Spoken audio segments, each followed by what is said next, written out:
thank you, Brittany, so much for coming on. We're really looking forward to hearing more about your story and your journey with your daughter being autistic and ADHD. My little boy is also autistic, and I'm sure he's ADHD, but we're waiting for the formal diagnosis. So it'll be great to hear your journey and more about your little girl. And yeah, we're really looking forward to it. Yeah, welcome. Really excited. Thank you. It's nice to meet both of you too. I always like hearing everybody's story because everybody's journey is so different. So I always like to hear it. So I like your accent. your accent. Thank you. Lovely.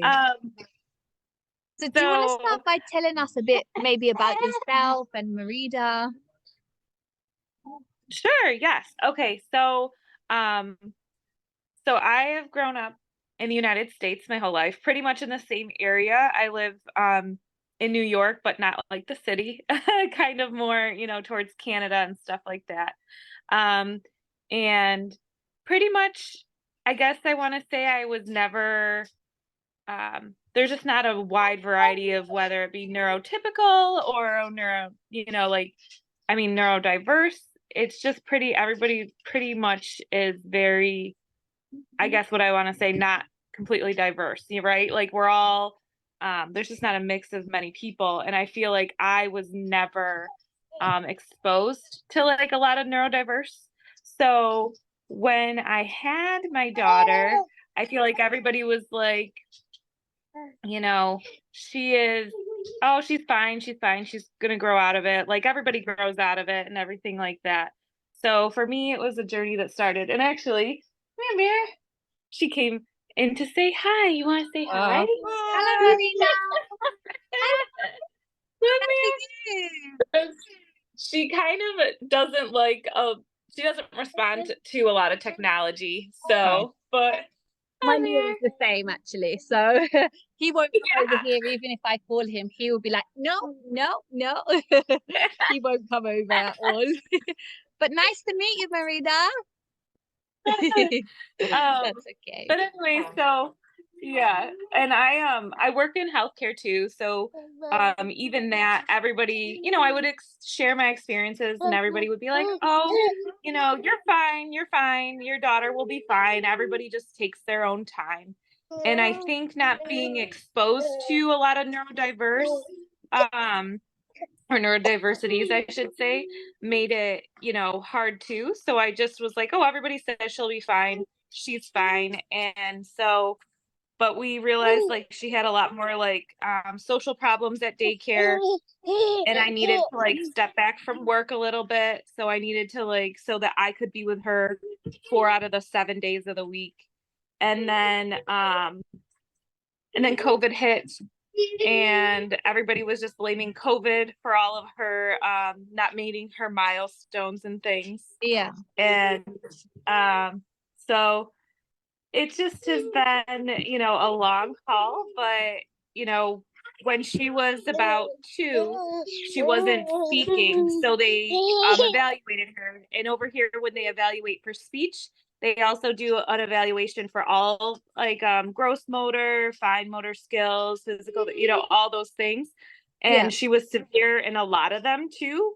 So then she got speech and she got occupational therapy, like Zoom, because at that time it was COVID and they didn't have you go in person.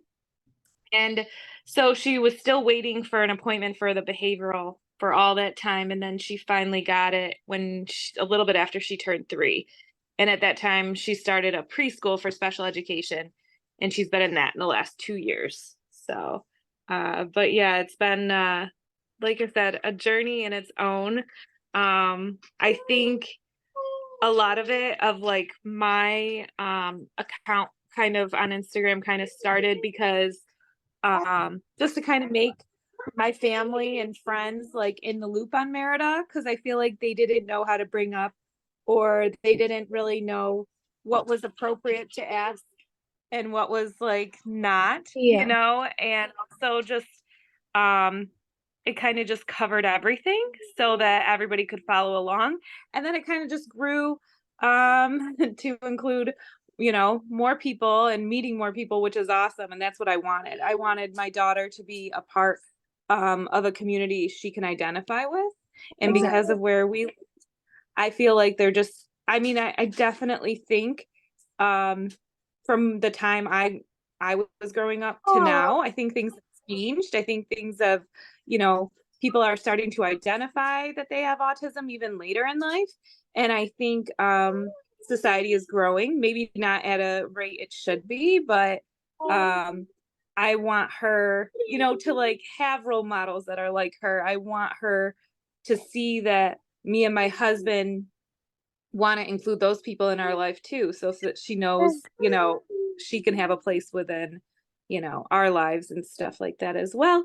So that's kind of where my journey has led us on, like with social media and stuff like that.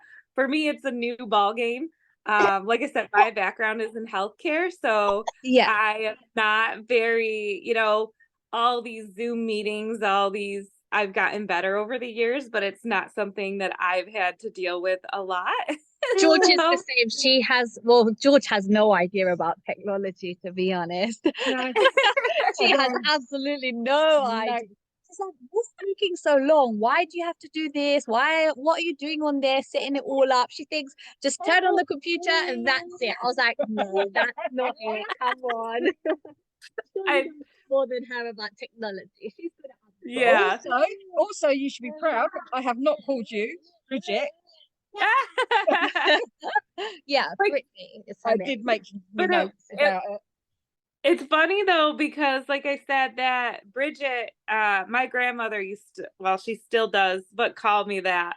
And so it's just funny that kind of, follows me around, right? There's certain names. Oh, sorry. I think I lost your. Oh, can you hear me? Yes, now I can. Okay, I'll be back in just a second. Okay. That's okay. I'll just take over. Okay. Even though I know nothing about technology. Fine. So what are your daughter's favourite things to do? So Merida loves to, she loves water. She loves to play in water, whether it be water table, whether it be like the splash pads, or whether it be swimming. She loves water. She loves being outside. So it kind of stinks in the sense that we don't have really nice weather year round. So, but she still gets her way outside and stuff like that. So she is definitely like an outdoor girl. Like I said, technology, she also doesn't really care for it either. So she's all about being outside. She loves vibration, so she loves music. Right now, one of her stimming things is she has beads that she carries with her, and she kind of taps them on different surfaces to feel the vibrations and everything like that as well. So that really entertains her. She loves the vibrations and textures of things, and and being outside and doing all that. Well, that sounds very like Leo, because Leo is in the swimming pool right at this moment. Oh yeah. Hi, Leo. Enjoying the nice sunny day, huh? He loves water as well, and even at home he tries to switch on all the taps on the bar and tries to flood the place. Always I have to chase behind him everywhere, but he's always behind the water. Even down the beach, even on the beach, he runs straight in that sea. He just he loves it. He's the first one in there all the time. And he loves, like spinning things. So how you were saying about Merida loves to tap things on the table for vibrations. Leo loves to spin things, and he likes to feel the feeling of it when it's spinning, like on toy cars and stuff. So he's very much similar in that way. Yeah, that's awesome. Does he like the sand on the beach, or like when you go? You know what? He used to hate it up until last year. Now he actually doesn't mind it, but he used to hate the sand on his toes. From even around 2 years old, he just wouldn't put his feet on the sand. But now he's all right with it. But it was a really strange feeling. How about Merida? Does she like the sand?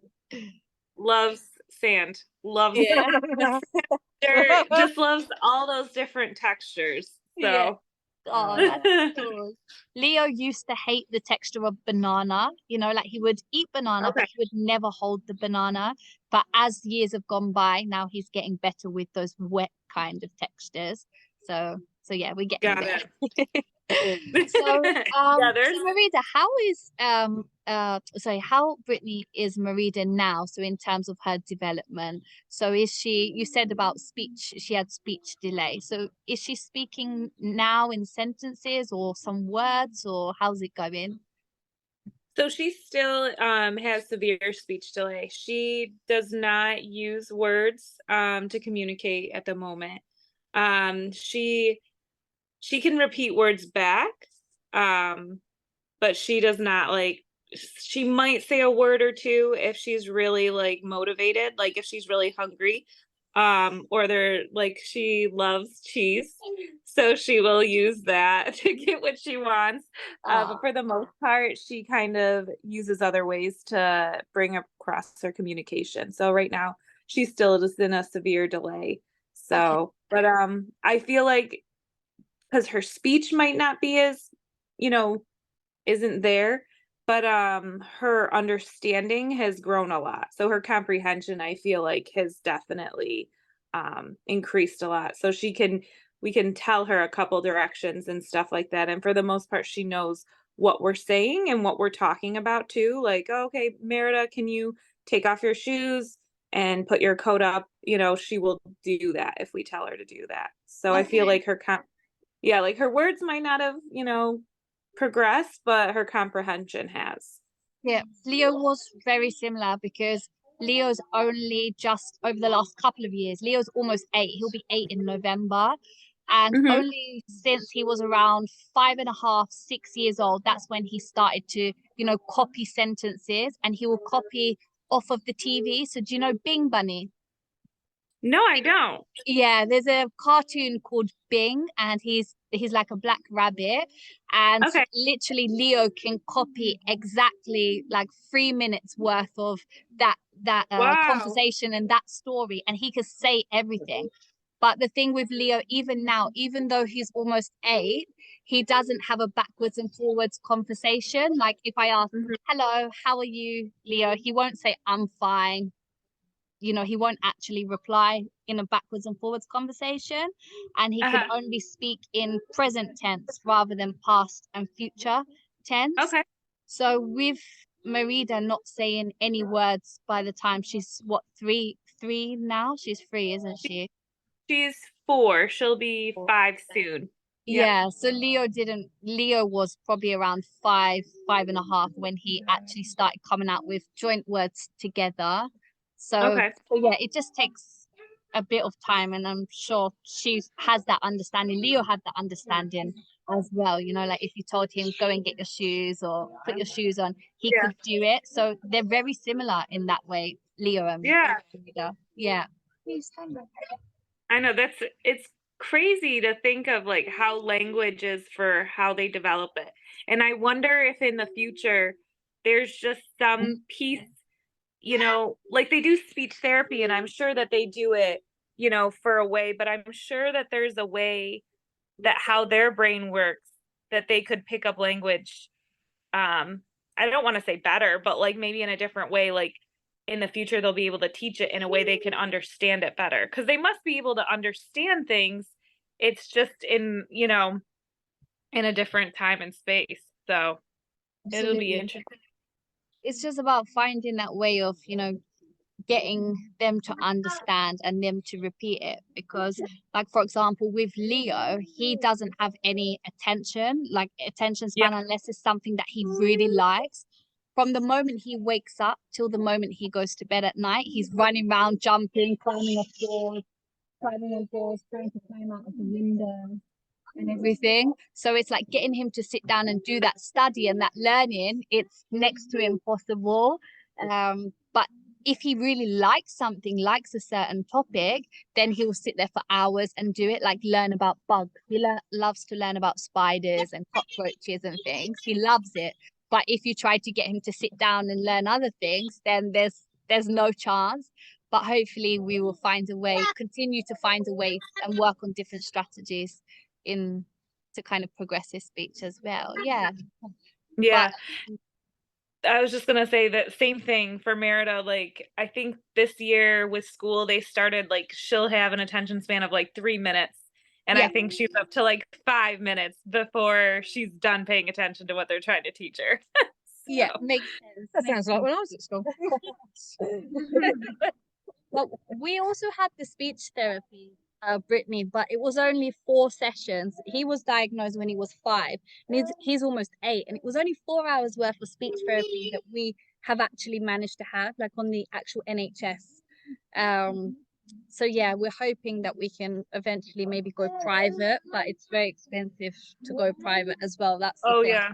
Yeah, it's so expensive, but we hope that that will help in some way. But Leo has one-to-one support in school, which is good because he's got the educational healthcare plan, so that's a good thing. Maybe something similar maybe they do where you are. I'm not sure. I know, right? It's so curious to see how different countries approach special education.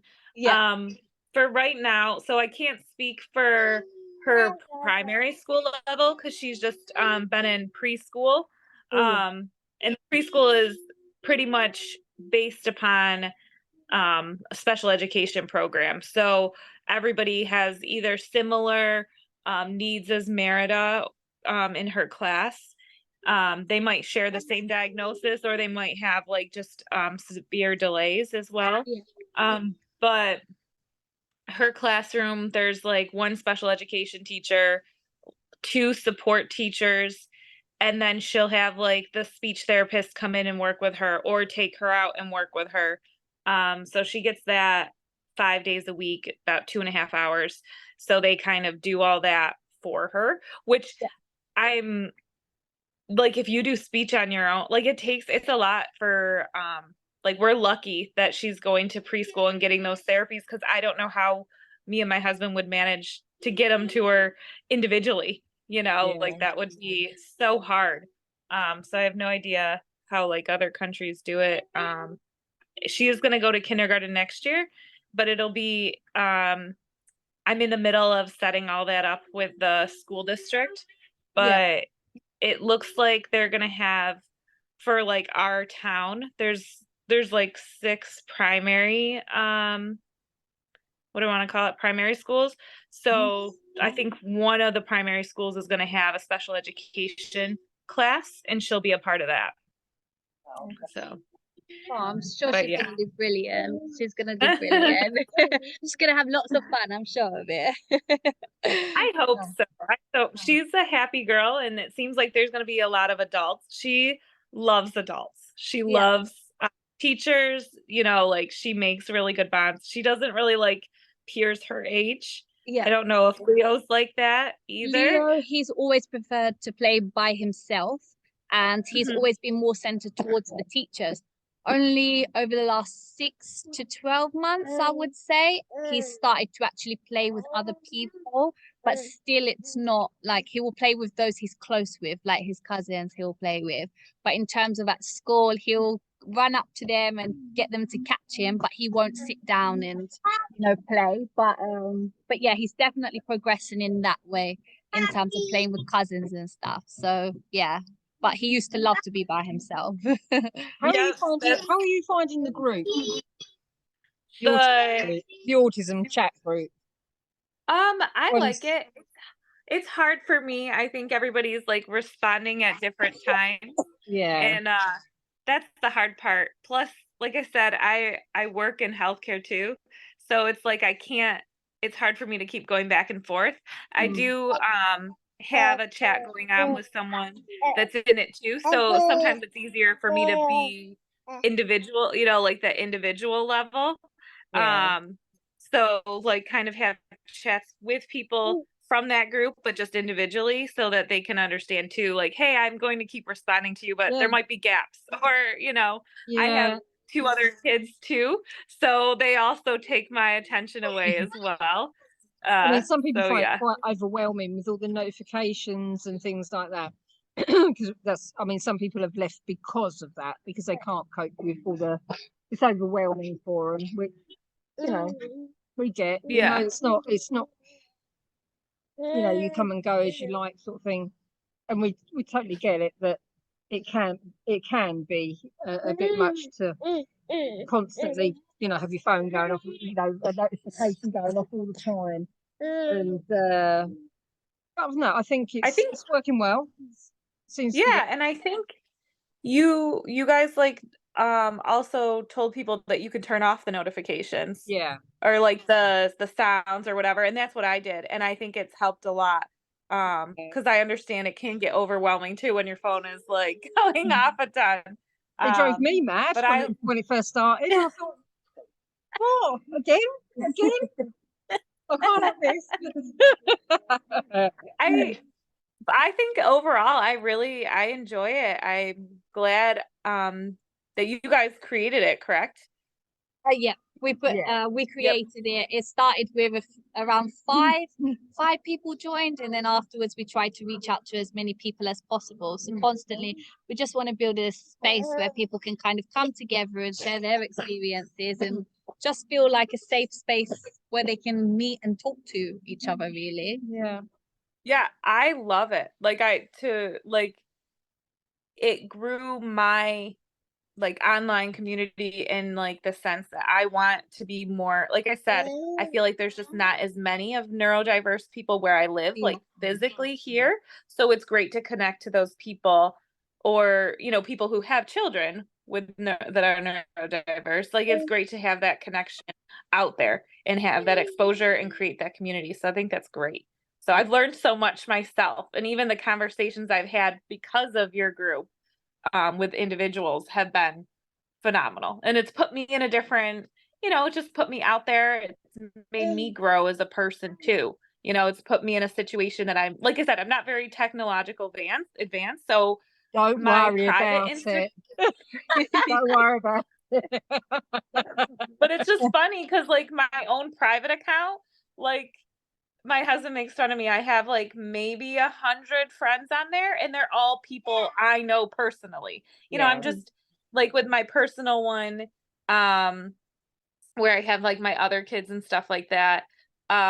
It's just to kind of keep families and friends. You know, here's pictures that I don't have to send everybody at the same time. So that's like, so I'm learning a lot with Instagram. I'm learning a lot with what I can do and all that other stuff. So, but yeah, it's definitely also it makes you realize that you're by being in a group that you're not alone. You know, once you get to know these people and you realize, oh my God, you know, the person is going through what I'm going through and can understand where I'm coming from, and you know, and to have that, to build that relationship with people so that they do understand what it, you know, and you can support each other is so important. Because I mean, more and more people are getting diagnosed now with autism, not just kids, but a lot of adults are, you know, are being diagnosed with autism. And I think it's quite surprising how, you know, you hear about it all the time now. This actor, this singer, you know, all being diagnosed with autism. So it's probably been around for so long, but it's kind of like, hold it, you know, they see someone and they're like, I do that, and I act like that, and you know, and then I suppose they start questioning, am I? Could I be autistic? You know, and then they go and get a diagnosis, which is really interesting. Yeah. And then, like you said, having like people to talk to about it. And that's just a great way to kind of let all your feeling, like you said, a safe space to kind of talk about it too. Yeah, exactly. Absolutely. We got there. One of my last questions really for you is what advice would you give to, or what would you like to see from people that are, let's say, neurotypical people, that how can they make, like, for example, Merida or someone who is neurodiverse feel more included? What do you feel is lacking currently, and what do you feel they could improve on, basically? That's a really good question. I feel like for neurotypicals just to be open-minded. Like I feel like so many people are ready to shut down other people's diagnosis of autism. Like, oh, they're not that autistic, or Yeah, they can't be autistic. They act like my child, or just be open-minded and let people be who they are and just accept it. And then just ask questions. Just, ask, oh, okay, your daughter has autism. Is there something they prefer or don't prefer? What can we do to help accommodate her? To be honest, I have a friend who did that. Like, they don't live very close to us, so we don't see them as often. And she has two kids that are neurotypical. And she was just phenomenal. We saw her a couple months ago, and before we even start, she's like, okay, what can we do to make this better for Merida? Because she knew it was going to be a hard thing. And I think that was just amazing of her, just to ask, what can we do to make it better for her? What can we do to help this experience be a good one? I mean, Exactly. sometimes there's not quite anything you can really anticipate, sometimes it's great. And then sometimes you have no idea puts Yeah. them into a tailspin. But like, it was just awesome that she was like, she thought to ask me, Yeah. like one in particular can help her. And I think just being open-minded and accepting what people or parents or people are saying that they have this diagnosis. Don't try and shut them down. Don't try and be like, oh, or make excuses. I think then it's like, okay, I'm glad that you found that out for them. And what can we do to help support them? I think that's really what it is. I think in general. Absolutely. I mean, as a parent of Leo, who is autistic as well, I would say that's exactly the advice I would give, to be honest. And for people to definitely be more understanding and don't be judgmental. If you don't understand something, that's fine, but ask questions about it instead of giving looks like, oh, this is just a naughty child, because that's not what it is. That's not what he or she is. They're not naughty. They just are, they're different, and they may not understand certain things, and they may require more time, for example, to learn new things or learn what is right and what is wrong. But don't be judgmental. And sometimes when you're walking down the road and like Leo is having a meltdown, for example, sometimes people are looking and they're like, oh my god, this naughty child doing this. But actually, just don't always judge. Like, don't judge people. First, try to think maybe there's a bigger picture to the story rather than just a naughty child, because that's not what they are. They're not naughty. They don't understand. So don't be judgmental. But your advice is exactly what I would say. Yeah, and I like that you said that. Don't be judgmental, because it's they can feel that too. I feel like just because they might not understand such situations, or they might, when they're in those meltdowns, I know if Merida's in a negative space with people around her that are judging her or just like saying not nice things, that it will make it worse. Like, because they know that they don't want to be in that space, but it's hard for them to get out of it. So having that negative energy around them too just makes it that much worse. And I like, that's really good advice too, the no judgment. I like that too. There's no need for it. I mean, there's no need for it. It's nothing to do with other people, and they need to understand. They need to understand they're not naughty children. They just don't understand, and they need extra support, and they need people to make them feel included, make them feel as part of it. They need to do more. People need to do more in order to make people that are autistic to be feeling included. That's the thing. Yes. That's definitely a big factor. Okay. Well, do you have any other questions? No, I think that I don't have an autistic child, so honestly, yeah. She's my auntie, so Leo is her nephew.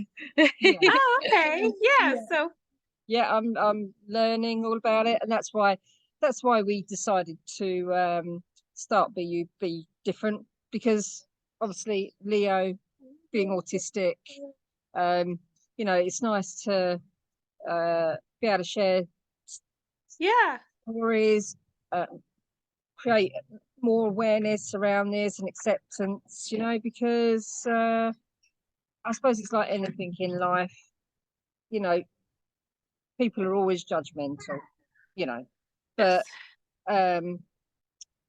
it's just lack of understanding, isn't it, in anything, you know, and if they're not going to ask and try and understand it, then see ya. Really. Yeah.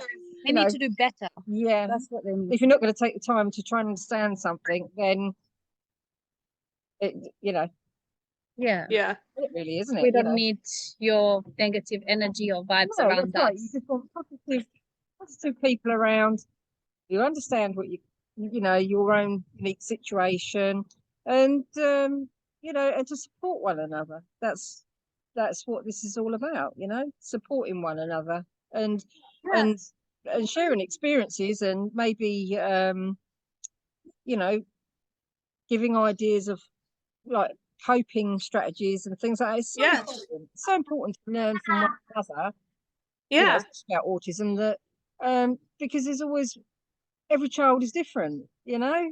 Like every autistic child is different. It's not, you know, there's never the same, you know, this one might have that coping strategies and that one it works for that one, and so to connect with all these different people and learn from each other and together raise more awareness and acceptance of it, can only be a good thing, can't it? You know, Agreed. Yeah. So, you know, hopefully more people will take the time to understand about autism and you know, be more accepting. Because the thing is, like anything, you never know whether your child is going to grow up to be autistic. So, you know, any of us could be autistic.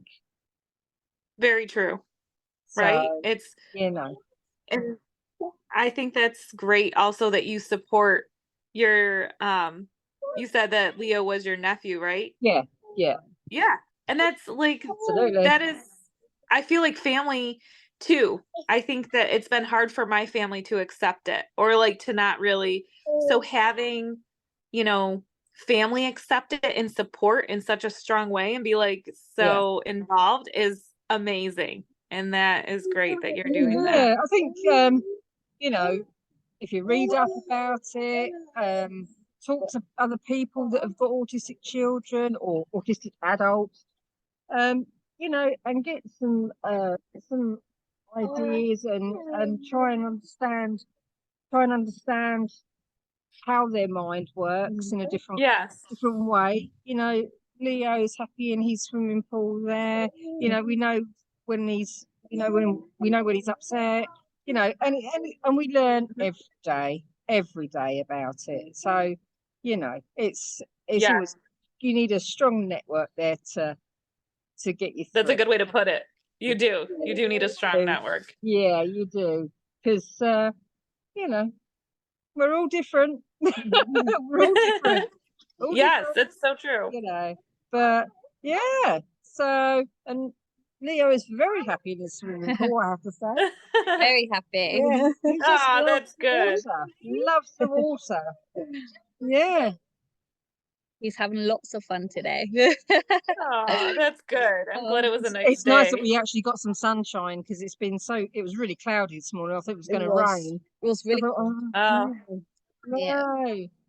Because it's nice if you can come outside and do an interview instead of being stuck somewhere to.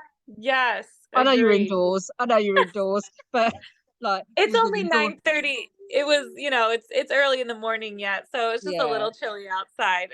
But we normally do, like, you know, anything we do is kind of indoors, so it's nice to have been outside and you know, for the kids to do their thing, and so that we could do this. Yeah. And you, cheeky. Look. Say hello. Look on there. Look. How old? Hi. Sorry, I didn't hear you. What'd you say?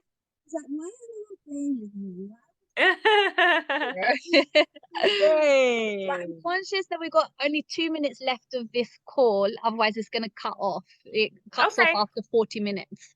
So yeah, thank you so much, first of all, Brittany, for coming on, and we've really loved hearing your experience at Merida as well. And we would love you to come back on maybe for another interview, maybe a few months down the line, or just to Yeah. have an update and stay in touch, really, and maybe talk more about autism. Next time we might be on the beach. Yeah, we Oh, could, nice. I love it. You just never know. you never know. Yeah, thank But you so much for having me. I really enjoyed it.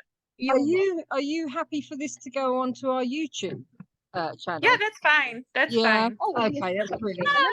Hi, Leo. Jake. Did you enjoy the water? Bar of chocolate. Like, I want my chocolate. He's gotta have it. Okay, So- well, take care of yourself, Brittany, and Thank definitely you. stay in touch. And yeah, have a brilliant week, and say hi to Merida for us And as well. We'll catch you on the group. On the group Thanks. chat. Yes. Yeah, we'll keep going. Thank you so much for everything. Nice to talk to you, though. Okay. Bye. Bye. Thank you. Bye.